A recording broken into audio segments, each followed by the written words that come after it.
This man was a monster in the ring. And in his personal life, Edwin Valero, a Venezuelan boxer known for his brutal knockout power, was unstoppable in the ring. But outside of it, his life was plagued by violence, addiction, and crime. Today, you'll uncover the dark truth behind his fame.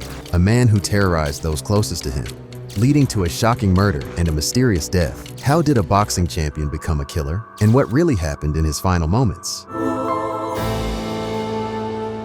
A man broke the rules at school, but a boxer is more than just an athlete. He is a modern-day gladiator. Edwin Valero, a Venezuelan fighter, would have undoubtedly been one of the most spectacular athletes in history. Known for his devastating knockout power, regarded as one of the most efficient ever seen. His hard punches earned him 27 knockout victories, with no draws or losses. His fighting style resembled that of Manny Pacquiao, a relentless punching machine with a brilliant future ahead. Some believed he was the only one who could defeat Manny, and in fact, their fight was confirmed for 2010. Tragically, however, the story took a dark turn, marked by sacrifice, fame, love, and a shocking ending. Let's begin at the start. Edwin Antonio Valero Vivas was born on December 3, 1981, in Bolero Alto, Mérida, Venezuela. He was the son of Eloisa Vivas, a housewife, and Domingo Valero, a truck driver. The couple had 5 children: Edward, Yori, Edwin, Jeanette, and Louis. Their father frequently left home and wouldn't return for days, until finally, when Edwin was 7, he abandoned the family. This had a deep impact on Edwin, leaving him and his mother to take care of the household, growing up in poverty and a broken family. His mother later had another relationship, and 3 more children were born. Edwin wasn't fond of studying, and by the age of 11, he had dropped out of school despite his mother's urging that he make something of himself. The family then moved to La Palmita, where Valero started helping his mother by selling fruit with a wheelbarrow. Though he enjoyed practicing taekwondo, his responsibility to support the family meant he couldn't dedicate much time to training. On one occasion, he won a basketball filled with playing cards, and being resourceful, he traded it for a bicycle. With that bike, he sold ice cream and gave his siblings rides during his free time. He learned to fix his bike whenever it broke down, and his mother later got him a job fixing bicycles in the workshop of a man named Dimas Garcia, who had trained in boxing during his youth. In the afternoons, Dimas shared stories with Edwin about his boxing days, and gradually, Edwin's interest in the sport grew. One afternoon in 1992, while delivering garlic, Edwin passed a gym named after Venezuelan boxer Francisco Morochito Rodriguez, an Olympic gold medalist. Edwin was captivated by the sight of boxers hitting the punching bags. Coach Oscar Ortega noticed him and asked if he wanted to try boxing. Edwin agreed, but he worried about someone stealing his garlic bag while he was in the gym, so the coach told him to return the next day at 2 p.m. in shorts and sneakers. The next day, Edwin arrived on time. The coach quickly noticed his qualities, his determination and discipline, though his family did not approve of him boxing. From day one, Edwin trained relentlessly, never wasting a second. He followed every instruction from Coach Ortega, hitting until he was completely exhausted. As he grew stronger, his coach realized that Edwin's punches were exceptionally powerful, especially for a 12-year-old, a boy whose punches were fueled by hunger and the drive to rise above his circumstances. By the time he turned 13, Edwin asked if he could sleep at the gym, and his coach agreed, knowing Edwin was a poor boy who had spent nights on the streets. Such was the childhood of Edwin Valero, surrounded by boxing gloves, the ring, and punching bags, dreaming of one day becoming a world champion. His training pushed him beyond his limits. Valero possessed incredible stamina, but soon began to get himself into trouble. He started drinking, using drugs, and even stealing, influenced by the wrong crowd. His amateur boxing career was impressive, with 92 fights under his belt, 86 of which he won, 45 by knockout, and only 6 losses. In 1998, he became the Central American and Caribbean champion. Around this time, he met Jennifer Carolina Vieira, who would later become his wife. Carolina's aunt lived next door to the gym, and their love story began when Carolina's sister needed a partner for her waltz on her 15th birthday. It was love at first sight. Despite their connection, Carolina's parents disapproved of the relationship, viewing Edwin as a young man with no future. Then, on February 5th, 2001, a turning point came for Edwin. He was riding a motorcycle without a helmet, speeding to help his father, who had suffered an accident. Unfortunately, he never reached his father, crashing into a car and hitting his head on the sidewalk. The accident resulted in a skull fracture and a brain injury, with a blood clot forming in his head. After surgery, the doctors warned that his reflexes would be affected, potentially ending his boxing career. Valero was hospitalized for 3 months in Mérida, and throughout that time, Carolina remained by his side. The bond between them was strong, and no one could have predicted that their love would end so tragically. On January 17, 2002, Edwin made his return to the ring, despite doctors telling him he would never fight again. Against all odds, he knocked out his opponent, silencing his critics. Then, on June 30, 2002, Jennifer gave birth to their first child at the age of 15.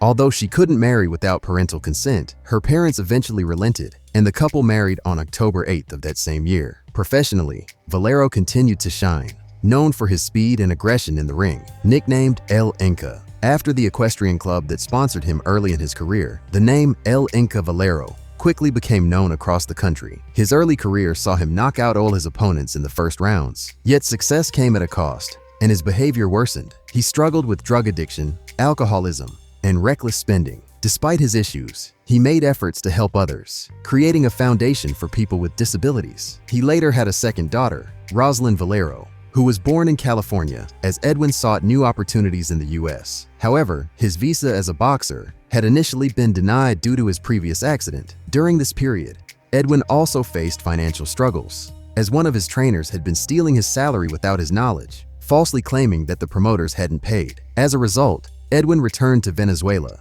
where he was idolized. Once again, Valero's career took off. He successfully defended his title 4 times, earning millions from his fights and pushing himself to improve. His admiration for Venezuela was visible in the tattoo he got of the Venezuelan flag with Hugo Chávez's face on his chest, a symbol that gained him significant influence in the government. With the president's public support, while Edwin was normally polite, respectful, and gentlemanly, alcohol made him violent and aggressive. The only person who truly knew him was his wife. His family began to notice disturbing changes in his behavior, suspecting drug use. Despite their attempts to help him, Edwin distanced himself from them. In September 2007, Valero's mother and sister reported him to the police in El Vigía for domestic abuse. Do you want to play poker fully anonymous from anywhere in the world? Whether you're in the USA, Canada, China, or beyond, join Free Roll Hunter on Club GG Poker. Enjoy fast deposits and withdrawals in crypto. Dive into a variety of games including NL Hold'em, PLO5, Omaha, and more.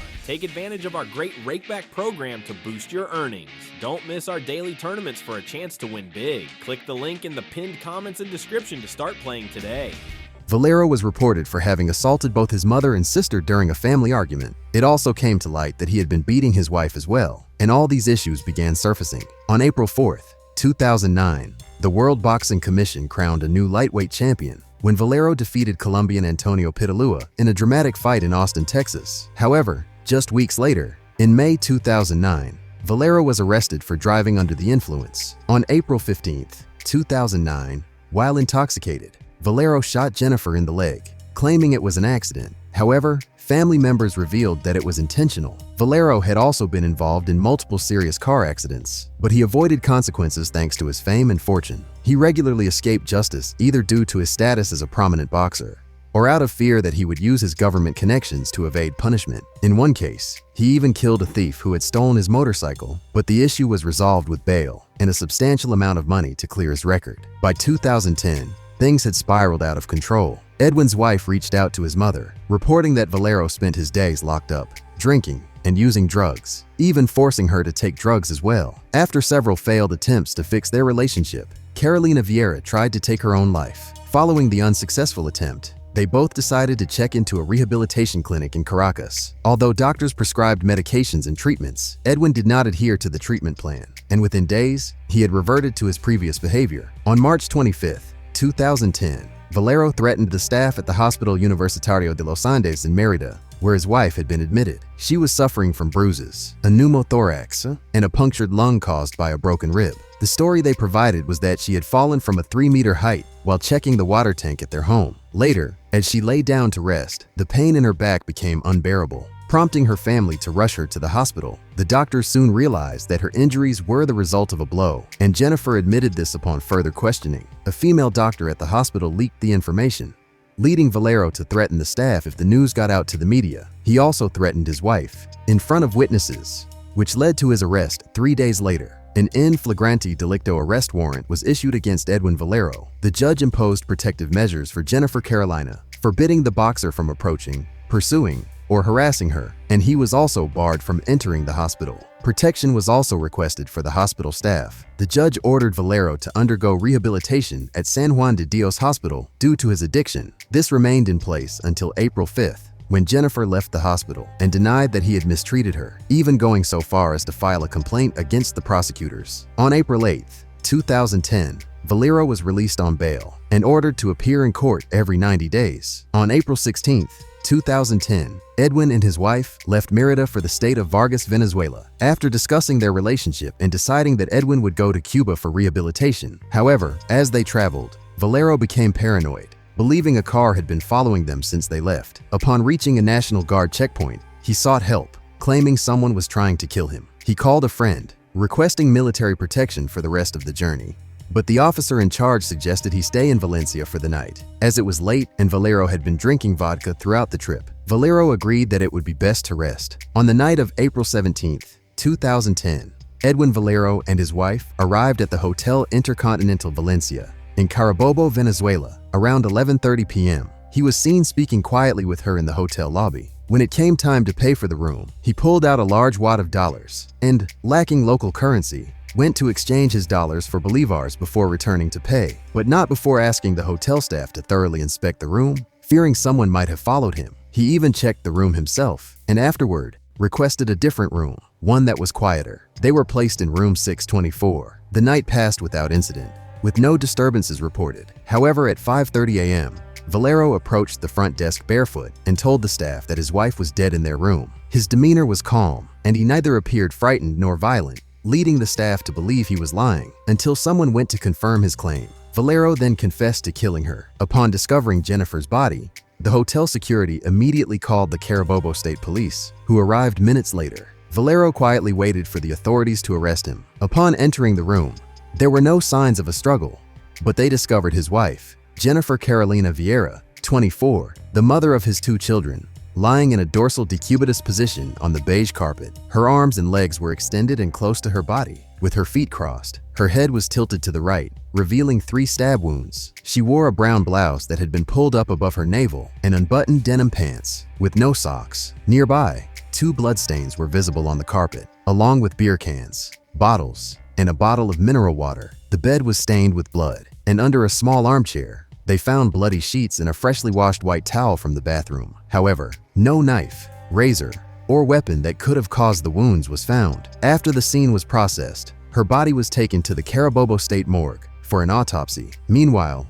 Valero called his in-laws, telling them that assassins had killed his wife, and hung up the phone. When asked if he wanted to contact anyone, he replied that he was not on good terms with his family, and that it would be best to call his manager, Segundo Lujano. In his initial statement, he claimed that he fell asleep with his wife that night after heavy drinking and drug use. When he awoke, he was covered in blood, with his wife's body next to him, and he assumed he had killed her. Although he couldn't remember anything, he went downstairs to report what happened, still unsure if it was truly his doing. Additionally, he mentioned being followed since leaving Mérida, suggesting that someone else could have entered the room and committed the crime. However, several contradictions were found during his interrogation. Later that afternoon, Valero's manager arrived at the police station and spoke with him. Edwin expressed concern for his children and asked his manager to retrieve the suitcase containing $92,000 in cash, which had been confiscated by the police. That night passed without incident, but at around 1:30 a.m., on April 19th, 2010, an inmate near Valero's cell heard strange noises and alerted the guards. Upon investigation, they found the boxer's body hanging by a pair of dark blue jeans, wearing only gray socks. His eyes were open, and in his mouth was a picture of his wife and daughters. His body was taken down immediately. At 4 a.m., his body was transferred to the morgue.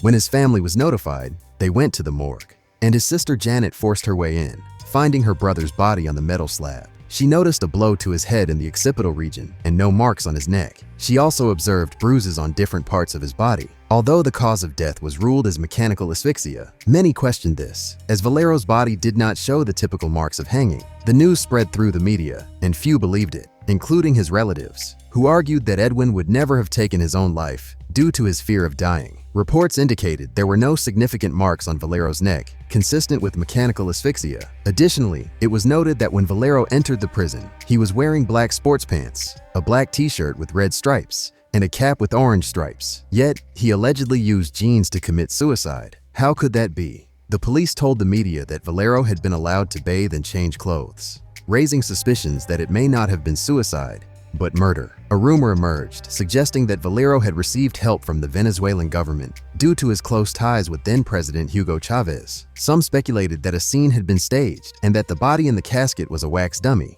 with Valero possibly taken elsewhere. Furthermore, the only two visitors Valero had at the General Command of Carabobo State before his death confirmed that they had neither brought him clothes nor food. No one knows how the jeans ended up in his cell, and that piece of clothing mysteriously disappeared and was never found. The case of Carolina Vieira and Edwin Valero remains extremely peculiar, with irregularities that suggest everything may have been planned. The question that lingers is, why was the murder weapon never found? After luminol tests were conducted in the room, traces of blood were detected across the carpet, in the sink, the bathtub, and even in the toilet bowl. Upon examining the wounds, it was determined that a scalpel had been used. The traces of blood in the toilet bowl indicated that Valero likely disposed of the weapon there. But why would a boxer, known for his strength, use a scalpel to commit the murder? If he had been under the influence of drugs and alcohol, it would seem more plausible that he might have beaten her to death. Yet, this wasn't the case, as there were no signs of a struggle, nor were there any bruises on her body. So what truly transpired? And why didn't Edwin Valero attempt to flee? Additionally, it is worth noting that the wounds on her neck were not deep enough to have caused her immediate death. Strangely, the hotel's surveillance footage was never checked to confirm if anyone approached the couple that night or if someone entered their room. Both deaths are shrouded in mystery. Tragically, the only witnesses to the events of that night are now underground. Investigators found it odd that none of Valero's clothes were found in the room or the car, only a bag with Jennifer Vieira's clothes. This detail is crucial because Valero's mother, Eloisa, insisted that she had personally placed Edwin's suitcases in the car's trunk. One of the suitcases contained $92,000, which he was carrying for his trip to Cuba. Eloisa vividly recalls that Edwin had taken a pink suitcase with clothes and a brown one with money. However, in the crime scene photos, only the brown suitcase appears. The pink one is missing. The police claimed they had no knowledge of the pink suitcase's whereabouts. They also mentioned that, just hours before leaving Merida, Edwin traveled to Tovar to purchase the vehicle he used for the trip, a blue Toyota. He traded in his Toyota Camry, a check for 60,000 bolivars, and paid the rest in dollars. Eloisa suspects that the man who made the deal may have seen the suitcase with the money and could have followed Edwin to Valencia with the intention of stealing it. This case opens up a myriad of theories and speculations about what could have truly happened to the couple. Did Edwin Valero really murder his wife, or was someone else involved? And if so, who ordered the boxer's death? Could it have been the police, tempted by the $92,000? Was it his father-in-law, enraged after learning his daughter had been killed? Or perhaps it was the Chavez government, attempting to avoid the bad press such a scandal would bring? Or did Valero indeed take his own life? A psychiatric evaluation revealed that the Venezuelan boxer had an unstable and impulsive personality, worsened by his addiction to various substances, which amplified his aggression. Additionally, due to a traumatic brain injury he had suffered in the frontal lobe, his impulse control was compromised, making him more prone to outbursts of aggression. The uncertainty surrounding what really happened to Edwin Valero was so immense that his family made a bold decision.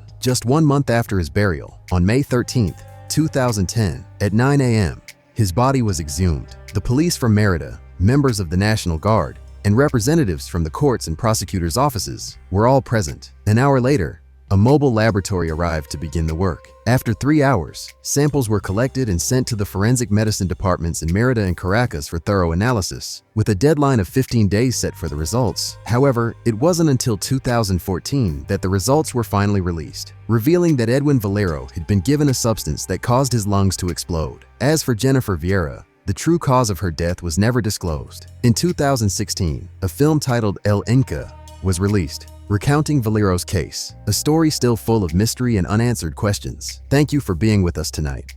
We appreciate you watching.